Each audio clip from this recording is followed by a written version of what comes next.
Hallo, heute sind wir im Kölner Zoo.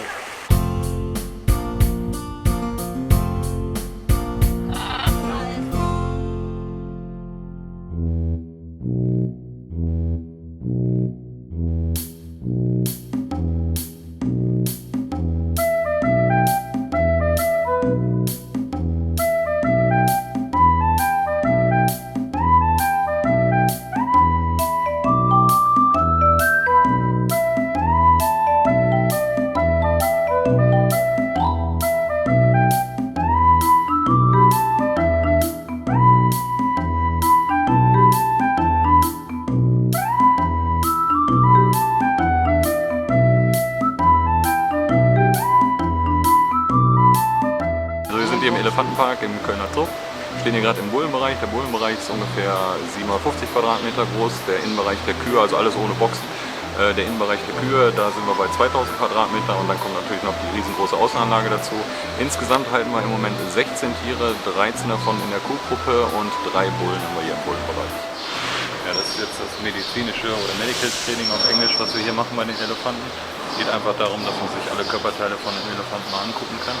Und er hat jetzt die sogenannten Target-Stöcke, die man jetzt hier sieht, sind bei uns Bambusstöcke und damit kann man halt den Elefanten dementsprechend positionieren. Wie man jetzt sieht, mal die seitliche einfach stellen, damit man auch mal die seitliche Front praktisch einfach mal sieht. Man kann jetzt auch hinten sich den Schwanz mal angucken, sich Ohren geben lassen, um sich das Ohr mal anzugucken, ins Auge ran und so weiter.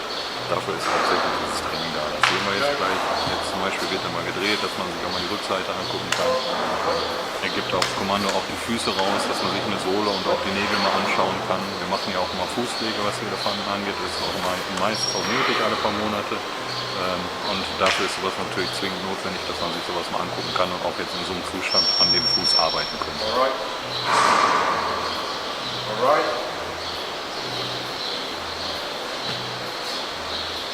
Da er eine relativ lange Rüsselweite hat, arbeiten wir hier mit relativ langen Targets, damit wir einfach auch auf der sicheren Seite sind. Target.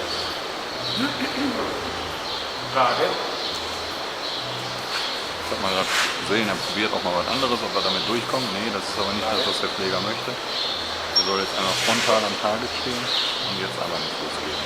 Deswegen auch immer die Arbeit mit 2 Targets. Der Pfiff bedeutet für den Elefanten, dass er gerade was richtig gemacht hat und dann gibt es auch immer eine Belohnung.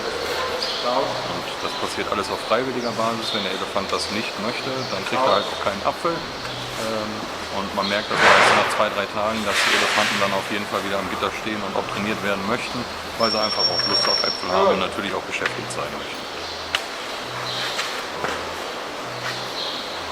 Es gab zum Beispiel eine Banane, hat mal was besonders gut gemacht und da unterscheidet man dann auch ein bisschen mit der Belohnung, dass die Tiere auch wissen, jetzt war das gerade besonders gut, was ich gemacht habe, also kriege ich auch mal eine Banane anstatt einen Apfel.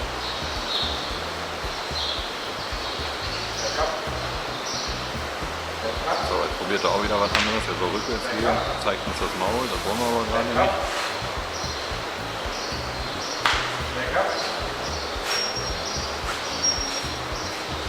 Das war jetzt das, was gewollt ist. Auch, dass man den Elefanten einfach mal in der Box ein bisschen positionieren kann, nicht nur unbedingt im Armgitter, sondern auch mal innerhalb der gesamten Box ein bisschen positionieren kann. Da sieht man jetzt zum Beispiel auch ganz deutlich an dem Mittelnagel vorne, hat man einen kleinen Riss gesehen und gerade dafür ist zum Beispiel so ein medizinisches Training einfach sehr gut. Man kommt erstmal ran, sieht es und kann natürlich dann auch mit einer Flex oder mit einem Buchmesser dran arbeiten und diesen Nagel bearbeiten, dass er nicht weiter abreißt.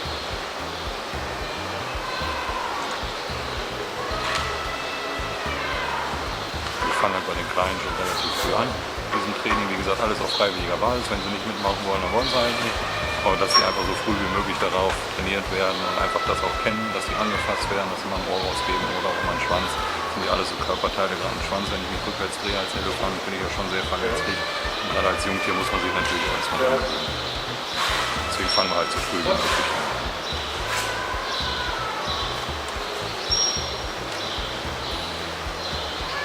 Jetzt zum Beispiel in dem Zustand könnte man sich auch den Schwanz geben lassen, den zum Beispiel einölen mit Babyöl oder andere Sachen drauf machen.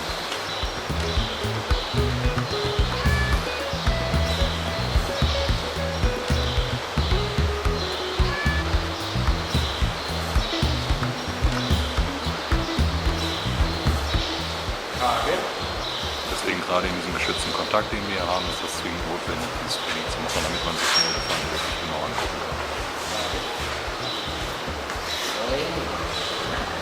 Das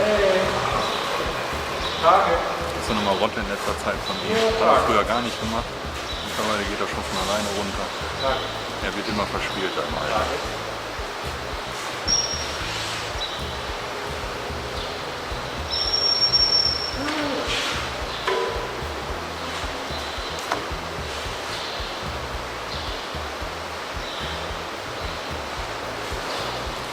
Zum Beispiel ist auch wichtig, damit man mal ins Maul gucken kann. Man kann jetzt auch mit den Targets rechts und links praktisch an die Mundöffnung gehen, dann spreizt er den Mund nochmal und dass man sich die Zähne angucken kann. Auch sehr wichtig. Ganz zum Schluss des Trainings gibt es dann immer den sogenannten Jackpot. Man sieht es, es wird jetzt ein bisschen mehr reingeworfen, dann weiß der Elefant einfach, oh, das Training ist beendet, ich kriege jetzt meinen Jackpot, kriege ein bisschen mehr. Der Elefant ist glücklich, wir sind glücklich, hat alles gut gemacht.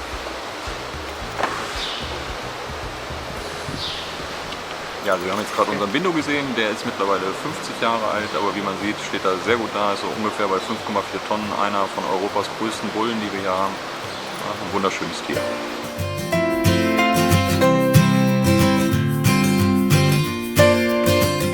Schreibt jetzt eure Fragen in die Kommentare und wenn euch das Video gefallen hat, würde ich mich über ein Like sehr freuen. Damit ihr kein neues Video mehr verpasst, könnt ihr unseren Kanal kostenlos abonnieren.